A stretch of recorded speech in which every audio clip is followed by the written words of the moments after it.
Boa tarde, bom dia, boa noite.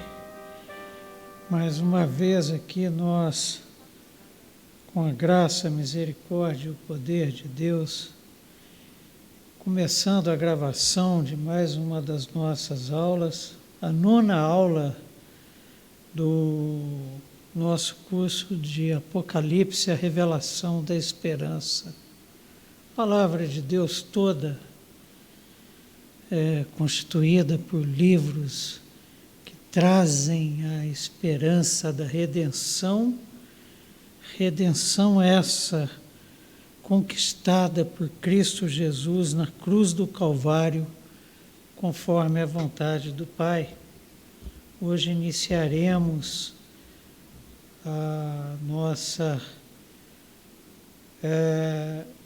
nosso estudo do 3º capítulo do livro.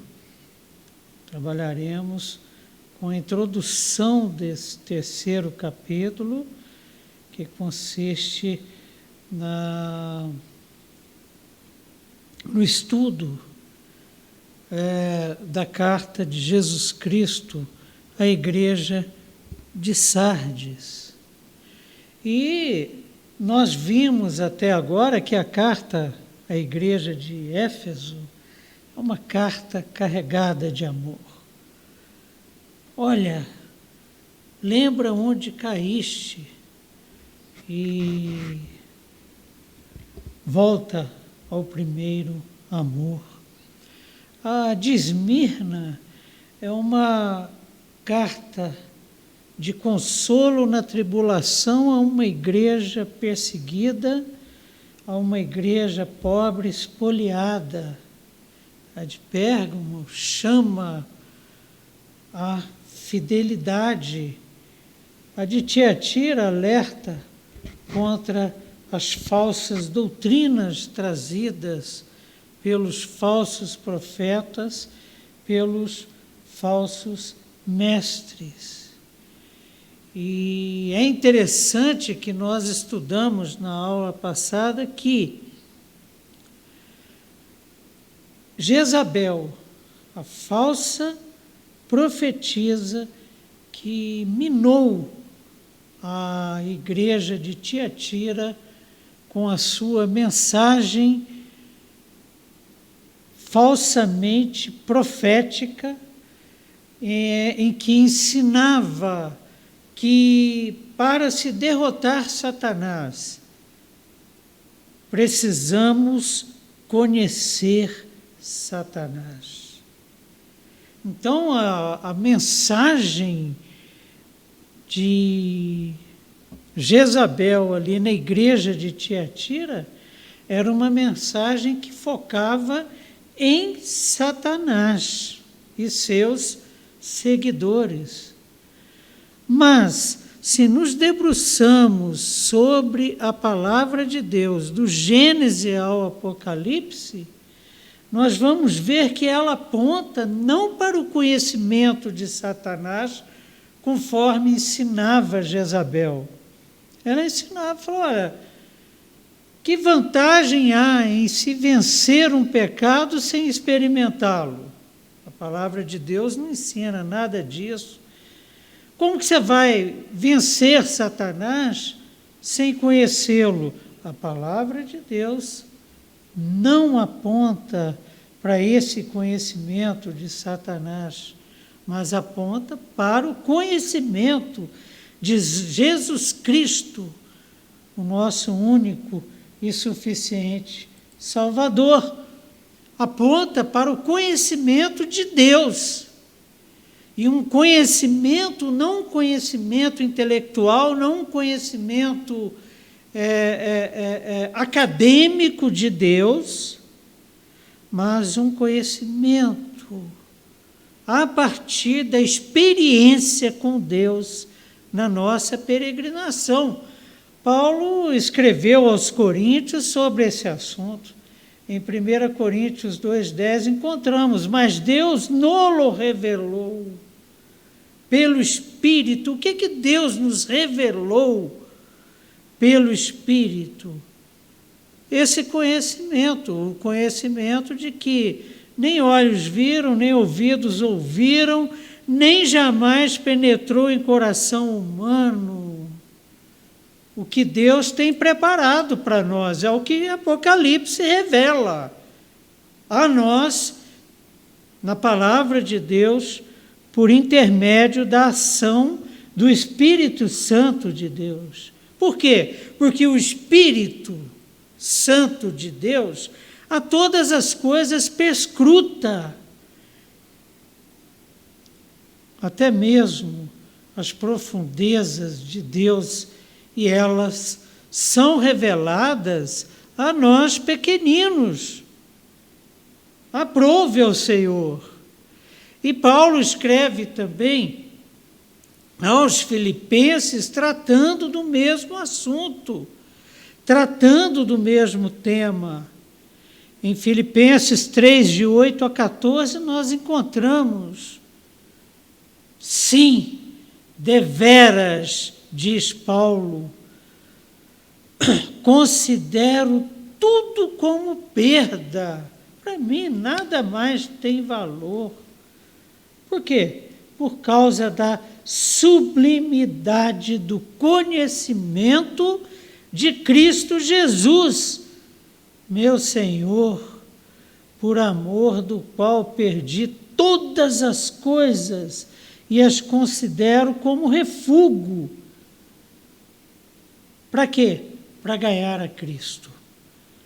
A ser achado nele, não tendo justiça própria que procede de lei, senão a que é mediante a fé em Cristo, a justiça que procede de Deus baseada na fé, porque nós que cremos somos declarados justos por Deus em Cristo Jesus, pela obra que Ele realizou na cruz do Calvário.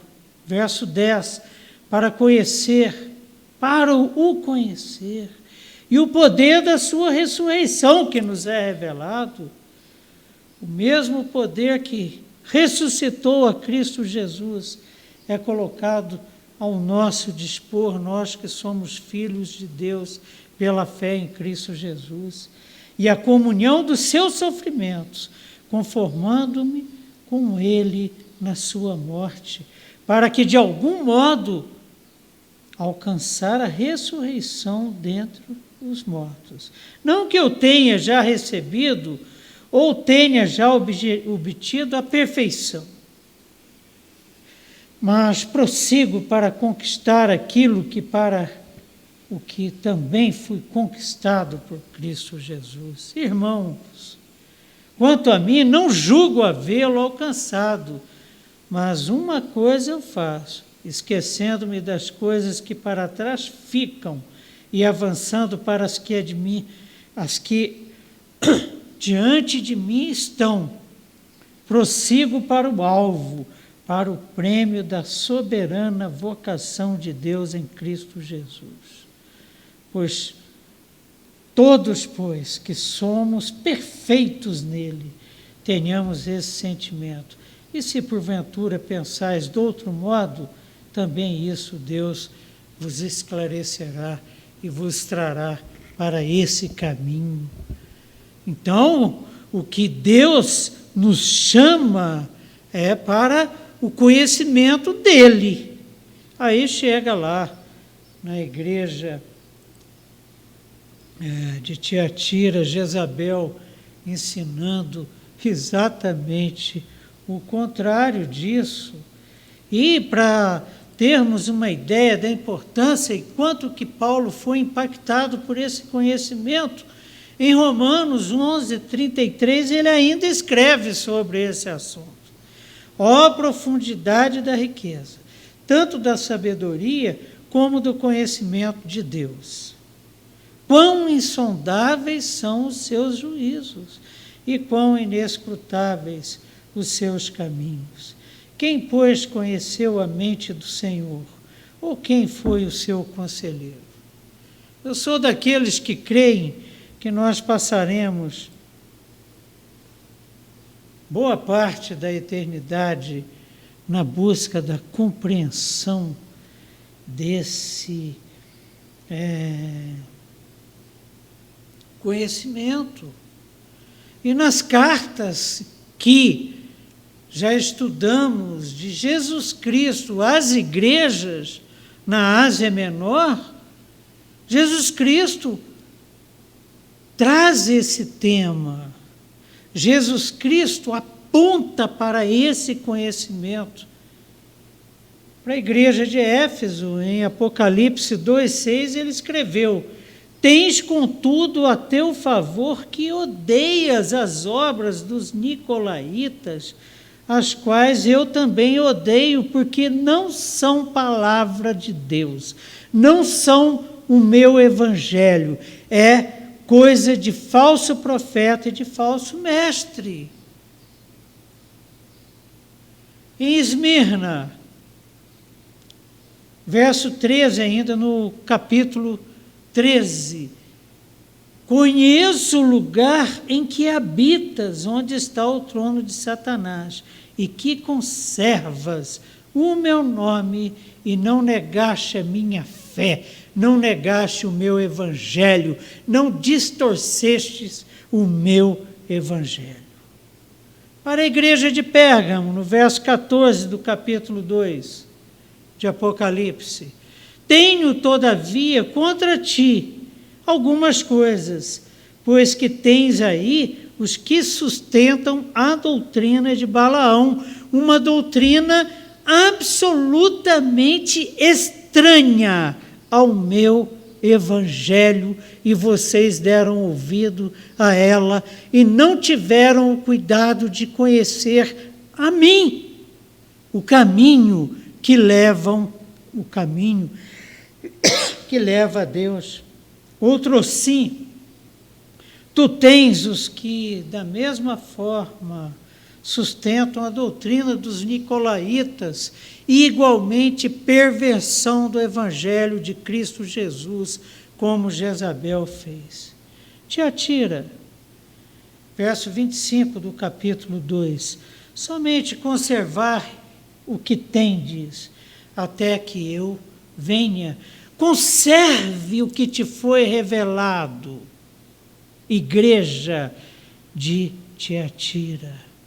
Zela por esse tesouro inestimável que são as profundezas do conhecimento de Deus. Então, somente conserva, não precisa fazer muita coisa, não. Ser fiel. E hoje, na igreja, na carta à igreja de Sardes, nós vamos ver Jesus falando a mesma coisa. Lembra-te, pois, do que tens recebido e ouvido por intermédio dos meus santos profetas, dos meus santos apóstolos, daqueles que chamei para vos ensinar o caminho que leva a Deus, que sou eu, o meu evangelho. Lembra-te, pois, do que tens recebido e ouvido, guarda-o. E o que ele diz a Sardes, uma igreja que está morrendo? E arrepende-te.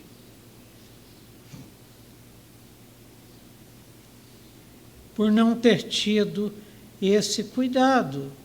Esse é o tom do nosso estudo. Não desprezamos o que irmãos dedicados, zelosos, criteriosos escreveram. Nós baseamos aqui o nosso curso em estudos acerca de Apocalipse. Mas a nossa maior referência é a palavra de Deus. O bem mais precioso que temos para a realização de um estudo dessa natureza, dessa importância, e que demanda tamanha responsabilidade. É a palavra de Deus. Tão somente guarda. Tão somente guarda aquilo que tens recebido e ouvido.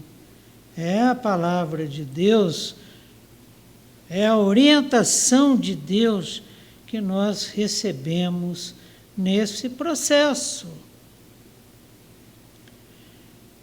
E a igreja de Sardes é uma igreja para a qual Jesus Cristo envia também uma carta. E é uma igreja interessante que traz algumas diferenças para as demais, inclusive na própria estrutura da carta. E uma igreja, como toda igreja, mergulhada na cidade de Sardes, onde se localizava. E a carta que Jesus Cristo escreve para aquela igreja localizada em Sardes é uma carta para uma igreja que está viva só nas aparências, mas que na realidade está morta. Esse é o teor da carta. Uma igreja animada, uma igreja com uma liturgia moderna, com uma comunicação fácil, com uma mensagem palatável, com efeitos de som, luz. Uma igreja com um ambiente apropriado para uma cidade como aquela em que se encontra inserida. Uma igreja secularizada e que, por isso, está morrendo. Este é o teor da carta que Jesus Cristo envia para o anjo em Sardes, o anjo da igreja de Sardes, o mensageiro da igreja de Sardes, e pelo que nós estudamos, para o pastor da igreja de Sardes, para o bispo da igreja de Sardes. Uma igreja que está morrendo, mas que investe num esforço imenso de provar o contrário, de provar que está vivo. Era uma igreja, diz o verso 1 do capítulo 3, ao anjo da igreja em Sardes escreve: estas coisas diz aquele que tem os 7 Espíritos de Deus e as 7 estrelas.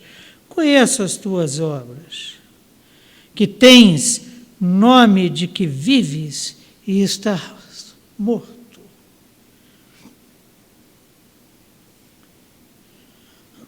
E muitas vezes nós chegamos na igreja assim, com a maior fachada de quem está vivo, mas que espiritualmente está morto. Então essa carta é para nós hoje. É um risco que a nossa igreja corre, a de ter a fachada de uma igreja viva, mas que espiritualmente está morta. E nós vamos estudar a carta de Jesus Cristo à igreja de Sardes hoje. Nós nos ateremos ao primeiro versículo, mas tendo isso em mente. E se a gente se aproxima daquela igreja, se a gente estuda aquela igreja, a gente percebe uma coisa interessantíssima, porque na primeira visão que João tem de Jesus Cristo, ele vê como que um homem que parecia estar morto, mas que agora está vivo e que tinha na mão 7 estrelas e que caminhava entre 7 candeeiros. Jesus conhece a sua igreja espalhada pelo mundo. E ele tem a sua igreja nas mãos. Já vimos que o número 7 em Apocalipse representa a totalidade. Então, ele sempre teve e terá o domínio sobre o seu povo comprado com alto preço, por alto preço. E Jesus sabia que a história da igreja de Sardes estava intimamente ligada com a história da cidade de Sardes, que fora uma cidade importantíssima 7 séculos antes do nascimento de Jesus Cristo.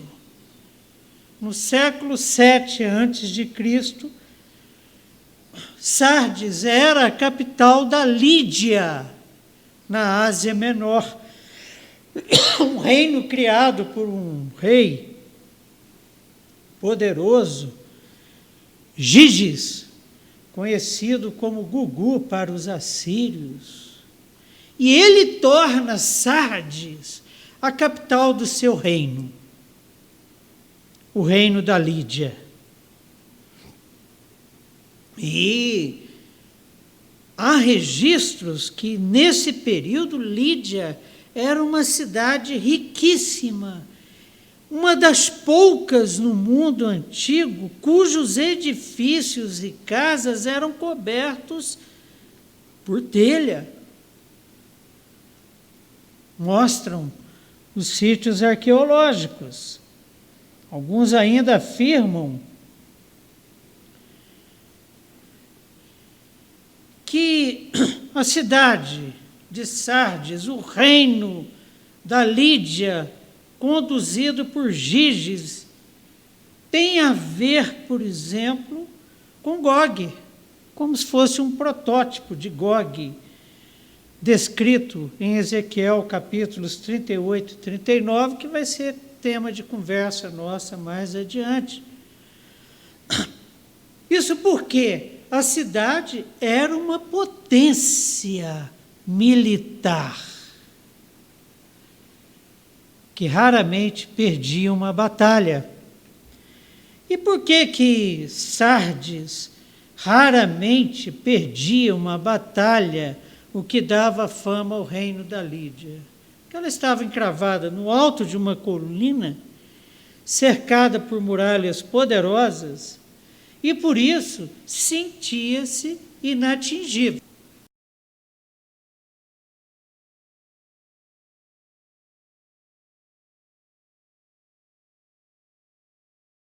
Então, ela jactava-se de uma cidade, de uma fortaleza militar invencível. Só que ela caiu nas mãos, sabe de que rei? Do rei Ciro, da Pérsia. E isso aconteceu quando Sardes estava no seu apogeu, o que aconteceu em 526 antes de Cristo. Em virtude de sua confiança exacerbada, muito parecida com a história de Davi e Golias. Golias, a hora que viu aquele menino vindo para cima dele, começou a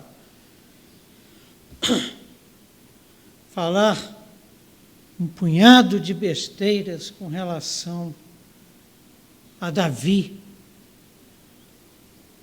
E distrai-se, e foi o que aconteceu nesse trecho da história da cidade. Depois de 14 dias de cerco pelos persas, um soldado consegue encontrar uma fenda na muralha da cidade e abre as suas portas. e o exército de Ciro entra e domina aquela fortaleza. Por isso, aquela igreja entendia muito bem a linguagem de Jesus Cristo para ela.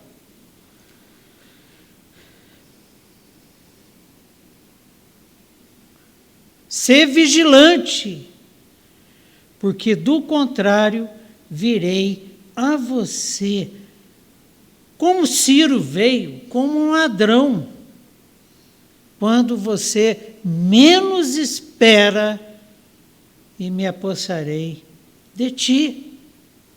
Isso está no verso 3.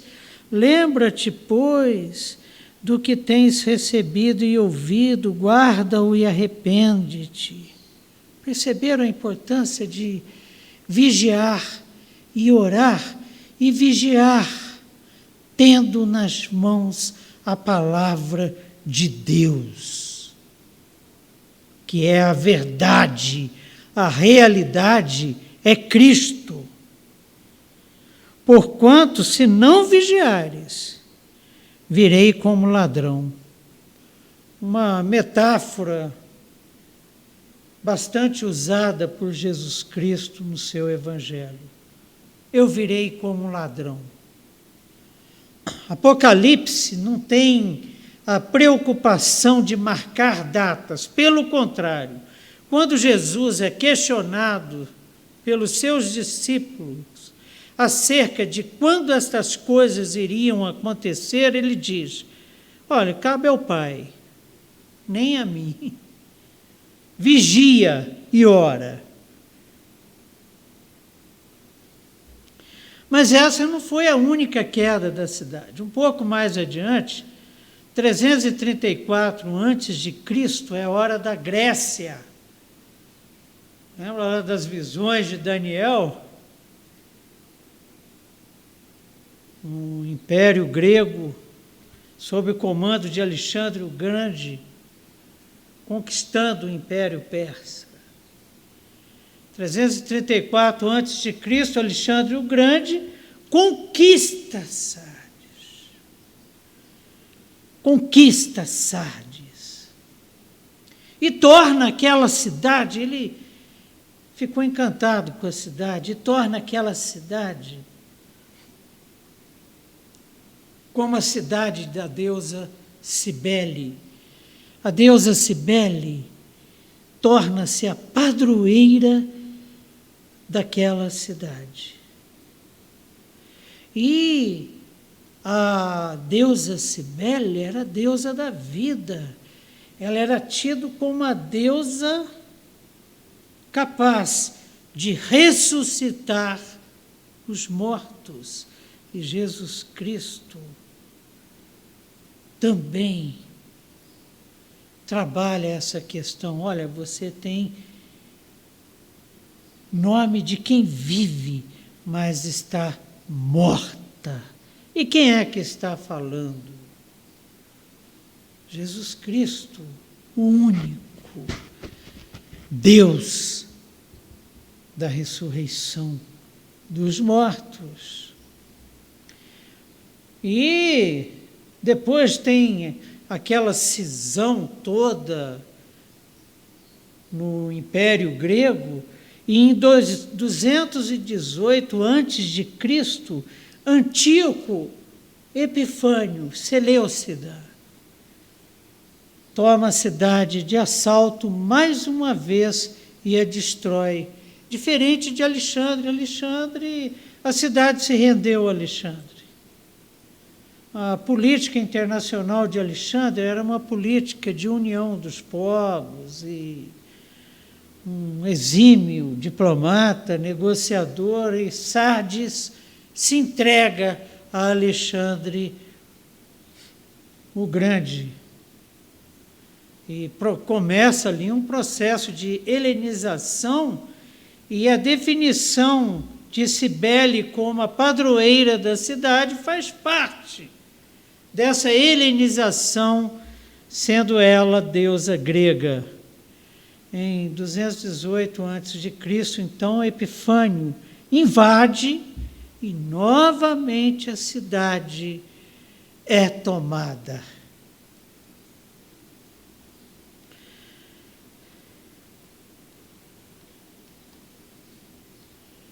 E a cidade é arrasada. E chega Jesus Cristo nessa carta e retorna isso, porque Cibele não tinha poder para dar vida à cidade arrasada. A cidade que fora dominada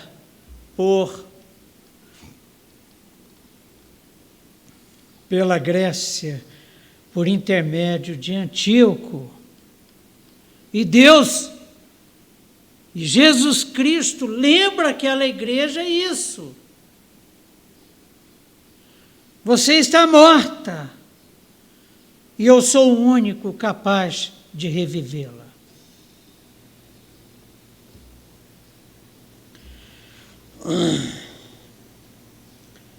E Tibério, já no Império Romano, resolve investir na reconstrução da cidade. Ressuscita Sardes, que havia sido destruída por Antíoco. Com isso, ela molda-se a Roma. Já passou pelos persas, pelos gregos, e agora cai na unha dos romanos. Esta era Sardes, onde localizava-se a igreja para a qual Jesus Cristo está escrevendo. E o que acontece com a cidade de Sardes sob o domínio de Tibério, rei romano? Ela molda-se a Roma, torna-se tão devassa quanto Roma, tão permissiva e lasciva quanto, afrouxa os seus absolutos. E se Jesus Cristo chega para a igreja de Sardes e fala assim: olha, você só tem fama de ser uma igreja viva, mas está morta, é por isso. É porque essa devassidão, essa perversidade, essa lascívia chegou à igreja. E seus membros começam a exigir uma igreja que seja assim. Sem os exageros do Evangelho de Jesus Cristo. Uma igreja que não destoe com a glória de Roma, que não destoe com a glória da cidade de Sardes, com Brasília, com Nova York, com Londres.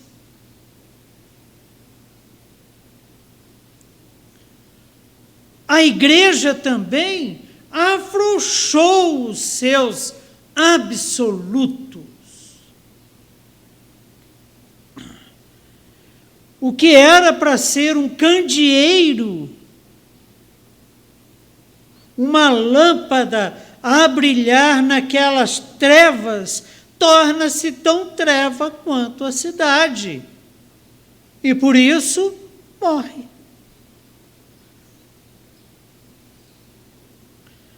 E adequa-se, para que isso acontecesse, a igreja de Sardes adequa-se ao que havia de pior na cidade.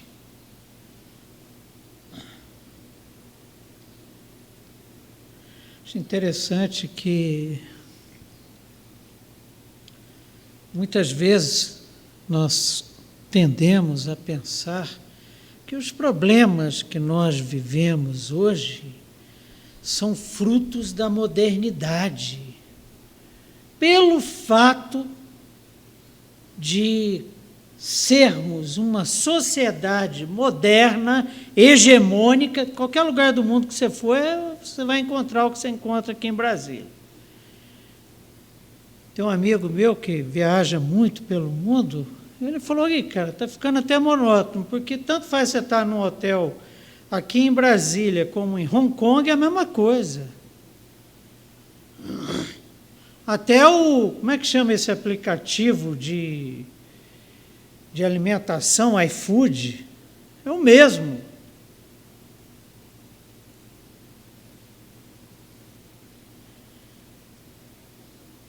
E a igreja de Sardes vivia essa realidade, a realidade da hegemonia do Império Romano, e absorve desse império o que há de pior, porque normalmente você tem o melhor e o pior, mas o pior é mais atrativo. É muito parecido com a questão da internet, né? O melhor e o pior dos mundos, mas o que mais atrai é o que ela traz de pior.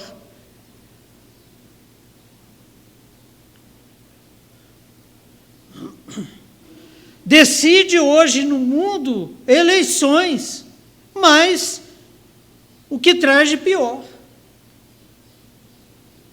É o que a história recente tem mostrado, e contra fatos não existem argumentos. E ao invés da igreja influenciar, ela foi influenciada. E quando isso acontece,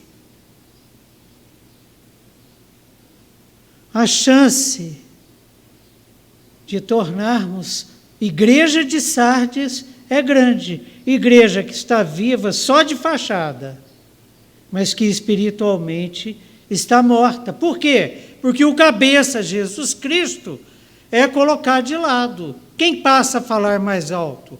Roma. É o que aconteceu com aquela igreja. É uma igreja que precisava passar por um reavivamento, uma palavra que me assusta.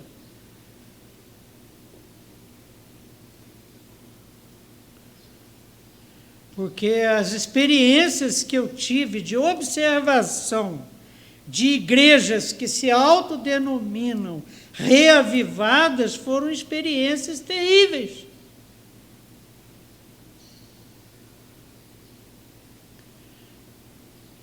Mas aquela igreja precisava. O que é esse reavivamento? Voltar para os caminhos do Senhor. Guardar o que havia recebido. Prestar atenção no que havia sido a ela revelado por Deus, por intermédio do seu Espírito de santidade. E voltar para os caminhos do Senhor. Esse é o teor da carta. Aquela igreja, a igreja de Sardes, passava por um verdadeiro torpor espiritual. Estava tipo aquele príncipe na Crônica de Nárnia, a cadeira de prata. Amarrado a uma cadeira, e quem foi lá para salvá-lo, a feiticeira jogou lá no fogo umas substâncias mágicas e ficou todo mundo entorpecido. A igreja de Sardes vivia um torpor, um entorpecimento espiritual, vivia de aparência e fachada, como a maioria das nossas igrejas, infelizmente. Temos dados que confirmam isso. O Senhor Jesus identifica ali a primeira consequência desse torpor espiritual, o racha.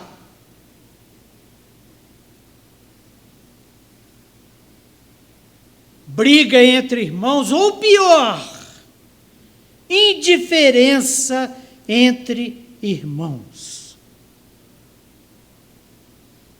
E Jesus, nesta realidade, ele que tem os olhos como chamas de fogo, a que tudo perscrutam, que sondam os corações, identifica ali 3 grupos de membros naquela igreja. A igreja não é a primeira que nós vemos, né? Foi rachada em 3 partes. E a palavra de Deus nos ensina a sermos um, como Jesus Cristo é um com o Pai.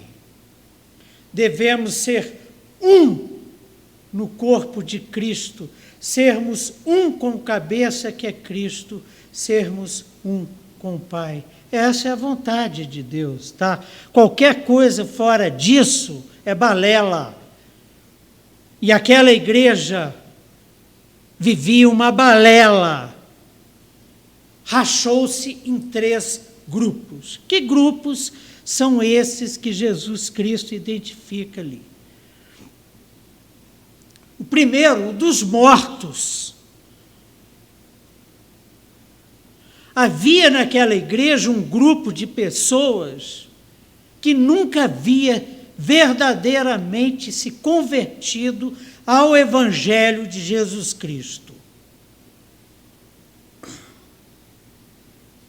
Então, o primeiro grupo é o grupo dos mortos, espiritualmente falando, o grupo dos não convertidos, aquele grupo que vai na igreja porque acha o culto interessante, o pastor é um cara simpático e a mensagem dele é um afago ao meu ego.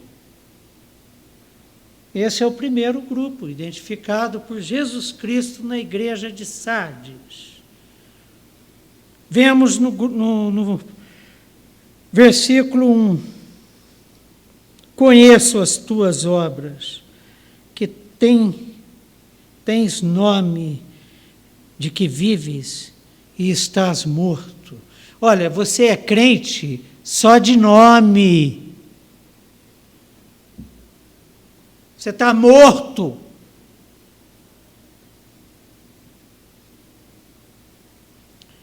E, infelizmente, a gente sempre esbarra na nossa peregrinação com crentes só de nome.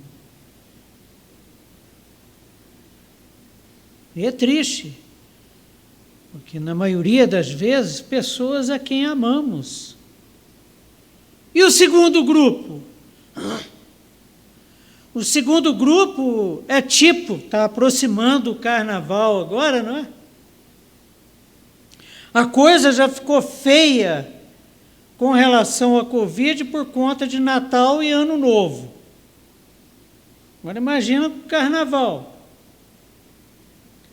Então, o grupo daqueles que só não vai atrás quem já morreu. O grupo do vamos nessa que é bom a beça. É aquele grupo cuja semente caiu na beira do caminho ou sobre a rocha. Não tem raiz. E no primeiro vento, basta um conjunto mais animado e uma luz estroboscópica piscando em cima durante o culto, que o cara já fala, é com esse que eu vou. O segundo grupo é formado pelos membros sonolentos. Aquele que cai não cai. Tipo zumbi espiritual. Está para entrar na UTI espiritual. Nossos irmãozinhos sonolentos,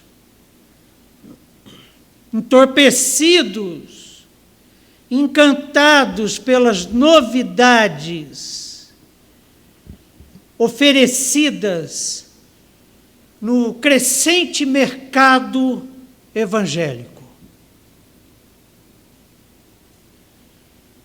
E o terceiro grupo? O menor, lógico. Muitos serão os chamados, poucos os escolhidos. Um pequeno grupo que permaneceu com as suas vestiduras incontaminadas, imaculadas, que não se renderam ao que estava acontecendo na igreja de Sardes. No verso 4 do capítulo 3, que é a carta de Jesus Cristo a Sardes, ele afirma: tens, contudo, em Sardes umas poucas pessoas que não contaminaram as suas vestiduras e andarão de branco junto comigo.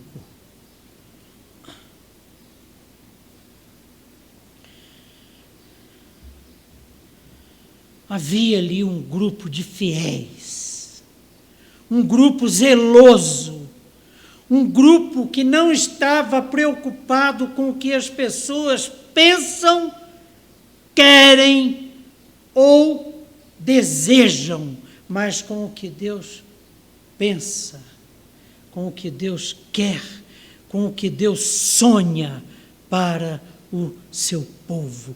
E o que ele sonha já é realidade. E havia ali um grupo de fiéis que não abria mão da palavra, não abria mão do Espírito Santo de Deus que ensina e revela a palavra, não abria mão do caminho do Senhor, não abria mão da salvação em Cristo Jesus, por nada nesse mundo, a exemplo do apóstolo Paulo. Para mim, tudo não tem valor, a não ser Cristo Jesus. Nada me seduz, a não ser Cristo Jesus e a sua ressurreição. E Paulo diz: sede meus imitadores, como eu sou de Cristo. Aí devemos ser. E o que Paulo está nos chamando é para o conhecimento. E havia um pequeno grupo em Sardes que conhecia, que experimentava e sabia que a palavra de Deus é boa e agradável.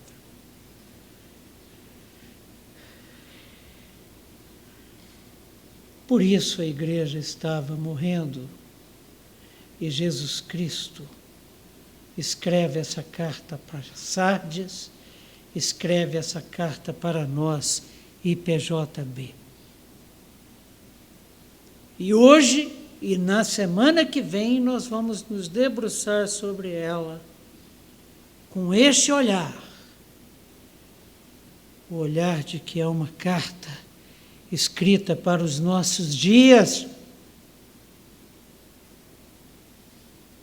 dias de racha, de entorpecimento, de morte espiritual, mas também de fidelidade a Deus e a sua palavra. E para concluirmos, o verso 1. Semana que vem a gente vê o restante da carta, mas o verso 1, na introdução, Jesus Cristo introduz a carta, como as demais, ao anjo da igreja. Lembram aquela sequência hierárquica que estudamos lá no capítulo 1. O pai revela para o filho revela para o anjo para João e João para as igrejas.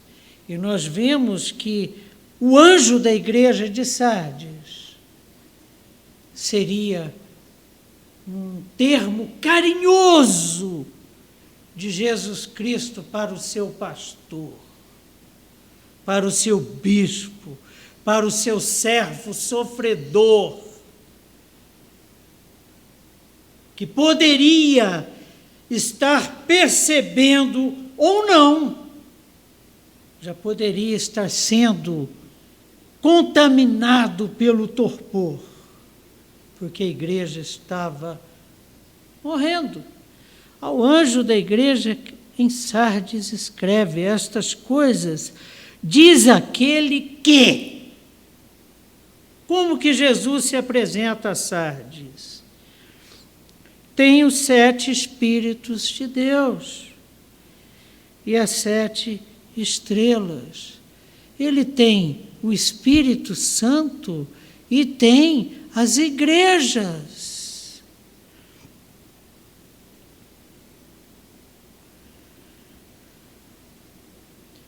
Essa abertura demonstra a importância escatológica desta carta.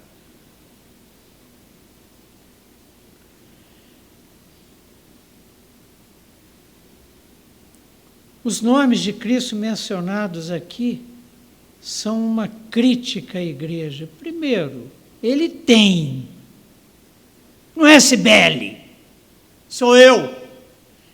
Não é César, sou eu. Não é a cidade de Sardes, sou eu. Primeiro, Jesus Cristo tem o controle divino sobre a sua criação, sobre a sua igreja, igreja comprada por alto preço.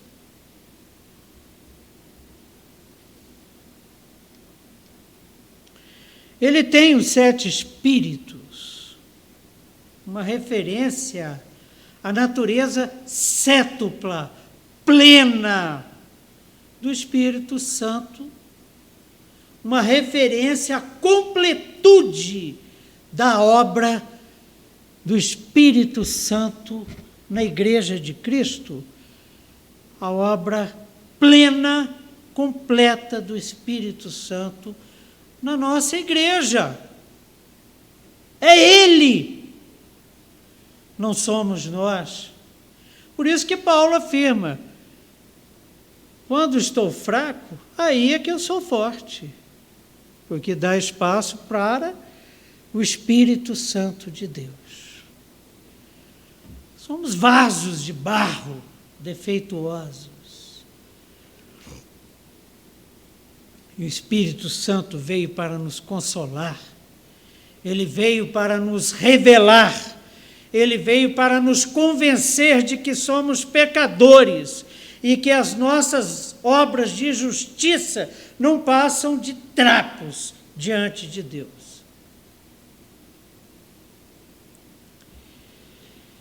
Além disso, na sua apresentação, Jesus Cristo deixa bem claro que ele controla as 7 estrelas, os 7 anjos das igrejas. Isto é por meio do anjo de Cristo, o escolhido, que ele controla, que ele exerce o seu controle e soberania. E é interessante notar que esse é o único lugar da carta, é o único lugar nas cartas em que a fórmula para descrever o ponto forte, a chamadinha para o ponto forte da igreja, na realidade chama sua deficiência. Por exemplo, gente,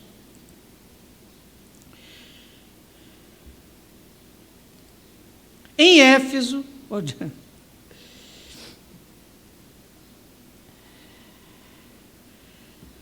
na carta a Éfeso, não é em Éfeso, não mistura, na carta à igreja de Éfeso, que está em Apocalipse 2:2, Jesus afirma: conheço as tuas obras, a chamada, tanto o teu labor como a tua perseverança.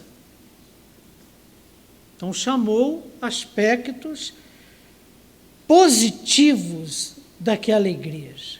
Na carta à igreja de Esmirna, verso 9 do mesmo capítulo 2 de Apocalipse, Conheço a tua tribulação, a tua pobreza, mas tu és rico.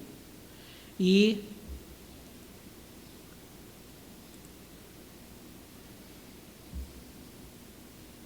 entrou um negócio aqui no computador, essas propagandas invasivas de softwares. Conheço também a blasfêmia dos que a si mesmos se declaram judeus, mas não passam de sinagoga de Satanás. Com relação à igreja de Esmirna, Jesus afirma que conhecia seus aspectos positivos. Pérgamo, conheço o lugar em que habitas, a barra pesada onde tu habitas. Por quê? Porque aí está o trono de Satanás. E que conservas o meu nome, e não negastes a minha fé, apesar disso. Perceberam que a fórmula sempre traz os aspectos positivos da igreja? Na carta a Tiatira, no mesmo capítulo 2, verso 19 de Apocalipse. Conheço as tuas obras, a chamada, o teu amor, a tua fé, o teu serviço, a tua perseverança e as tuas últimas obras, que são melhores do que as primeiras. Lembram?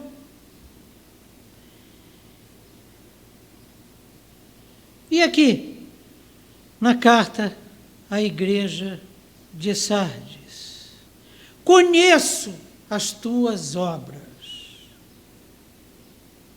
Vamos lá. Conheço as tuas obras. A chamada dos aspectos positivos. Mas é a única carta que traz aspectos negativos. Tamanho o problema. Que tens nome de que vives e estás morto.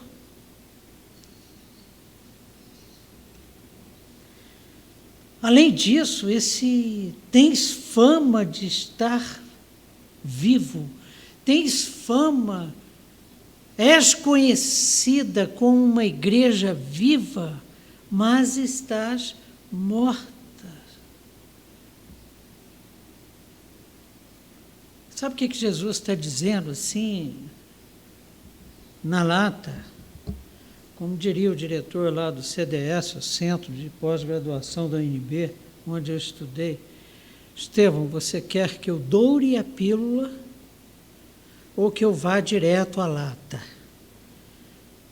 Aí eu sempre dizia para ele o seguinte, pode chutar a lata se quiser. Jesus vai na lata. Olha, você é uma igreja, Sardes, que é viva apenas na aparência.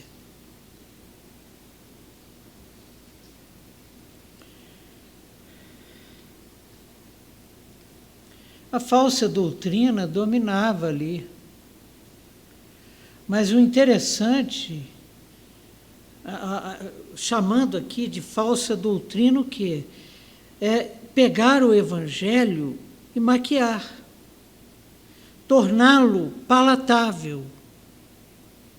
Destaca um versículo aqui, esquece 10 ali. Não, isso aqui vai gerar incômodo. Não, mas falar de justiça de Deus nos dias atuais, eu já ouvi isso de um pseudo-pastor. Chamo de pseudo porque ele nunca passou por um seminário e tinha o título de pastor. Não, mas numa conversa em que ele solicitou de nós, o grupo, caracteres de Deus. Aí eu, inocentemente, justiça, o nosso Deus é um Deus justo. Ora, Estevão, você quer esvaziar a igreja?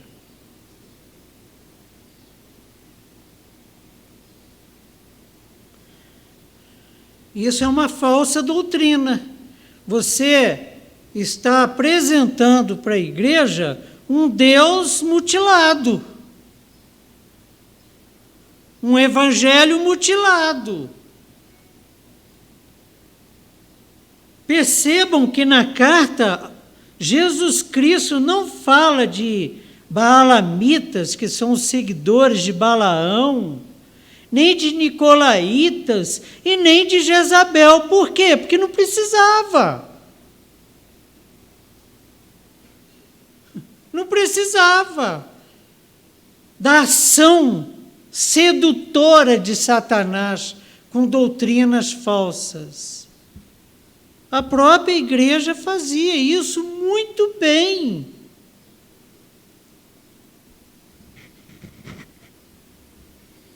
Uma igreja como essa, Satanás não tinha nenhuma necessidade de atacar, nem por perseguição, nem por introdução de heresias. Ela já estava morrendo.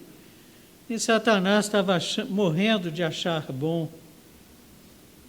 Perseguição, tortura, morte, martírio, existe para fiel, não para quem está morrendo. Heresia também. O pecado fulminou aquela igreja.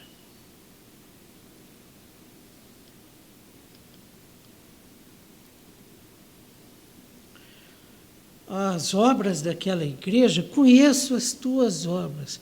Essas obras são definidas de uma maneira estranha por Jesus Cristo. Tens fama. Jesus Cristo não está trazendo o que é, que ele sabe, mas o que as pessoas veem. Tens fama. Eu ouço por aí que és uma igreja viva. Isso é uma ironia de Jesus Cristo, para chamar a atenção daquela igreja, que se definia como viva. Liturgias, encontros, calendários, eventos.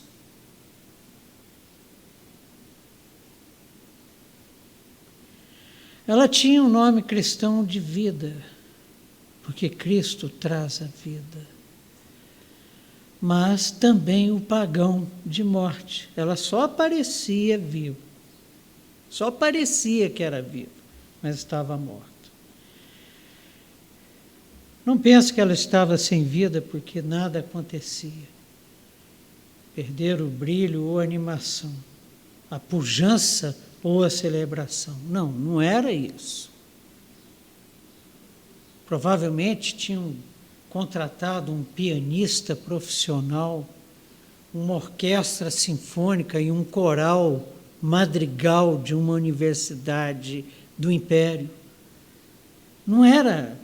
Os cultos eram belíssimos. Não era isso. Aliás, ela tinha fama de viva por causa de suas exterioridades litúrgicas de ação e calendário. Jesus Cristo olha e vê. Jesus Cristo olha para o coração. Ele sonda mentes e corações, não as aparências. Ele olha e vê naquela igreja que aquela igreja não tinha vida espiritual, só rituais e celebrações realizadas com perfeição. Não passava de um vale de ossos secos. Sua fama é só para as pessoas, é o que mais a gente tem hoje. Mas diante de Deus não tem vida. O que importa não são os elogios que recebemos, mas como que nós estamos como igreja diante do Senhor. Nós não temos que prestar contas aos homens. a sociedade, a membresia não convertida, que muitas vezes ocupam os bancos das nossas igrejas da nossa igreja. Nós temos que prestar contas ao Senhor. Já escreveu isso Lucas em Atos. Antes agradar a Deus do que aos homens. Palavras que ele ouviu da boca do apóstolo Pedro. Semana que vem nós continuamos. E veremos então a partir do verso 2 até o verso 6. Hoje nós estivemos atentos ao primeiro versículo desta importante carta, que com a graça e a misericórdia e o poder de Deus concluiremos semana que vem. Vamos orar? Senhor nosso Deus e Pai, somos muito gratos porque o Senhor não é um Deus envolto em mistérios. O Senhor não é um Deus distante, mas é um Deus presente, um Deus que se revela plenamente no seu Filho Jesus Cristo, que encarnou, viveu entre nós, veio para os seus e os seus o rejeitaram, o levaram à cruz do Calvário para que a sua vontade, a tua vontade, Senhor, se realizasse. E ali ele morreu por nós. Ele derramou o seu sangue, sangue que lava as nossas vestiduras de todo o pecado. Senhor nosso Deus e Pai, nós te somos muito gratos por isso, por essa revelação, por esse ensino, por esse caminhar junto,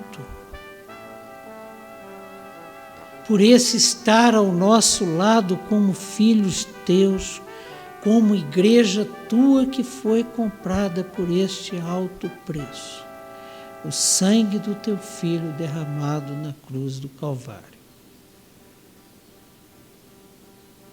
E o Senhor tem nos ensinado, e o Senhor tem criado nas nossas vidas situações para que experimentemos ao Senhor, porque o Senhor é a nossa herança. Nós estudamos isso a semana passada. É contigo que nós vamos viver, é contigo que nós vamos julgar, é contigo que nós vamos reinar na eternidade. É ao Senhor que nós vamos servir. E o Senhor nos revela essas grandiosas verdades, verdades que foram esquecidas pela igreja de Sardes, verdades que têm sido esquecidas por muitas das tuas igrejas. E vem essa carta, essa palavra viva, e dá um chacoalhão em nós, filhos teus, para que não nos distanciemos da tua palavra, porque a tua palavra é verdade. Não nos esqueçamos da tua palavra, porque ela traz vida. Que nós não desprezemos o teu Santo Espírito, porque é Ele quem nos revela nos ensina e que fez de nós morada e nos selou e que nos guia, nos convence do pecado e nos aponta Cristo Jesus como nosso sumo sacerdote segundo a ordem de Melquisedeque, nosso advogado sentado à tua direita, e por isso diante de ti nós somos tidos como justos. Muito obrigado, Pai, por isso. Muito obrigado por essas palavras preciosas, por esses exemplos que o Senhor nos traz de fatos acontecidos na história da tua igreja e que nos mostram os riscos que nós corremos. Muito obrigado pela nossa igreja que tem permanecido fiel a Ti, a Tua palavra, e não tem se desviado do caminho. Eu te oro no nome doce e amado de Jesus Cristo. Amém. Semana que vem, então, meus irmãos, nós terminamos essa carta à igreja de Sardes. E devagarinho, passo a passo, estamos caminhando no nosso curso. Essa foi já a nossa 9ª aula gravada. Até semana que vem, se Deus quiser. Um abração. Que a paz de Cristo seja abundantemente derramada sobre as nossas vidas. Amém.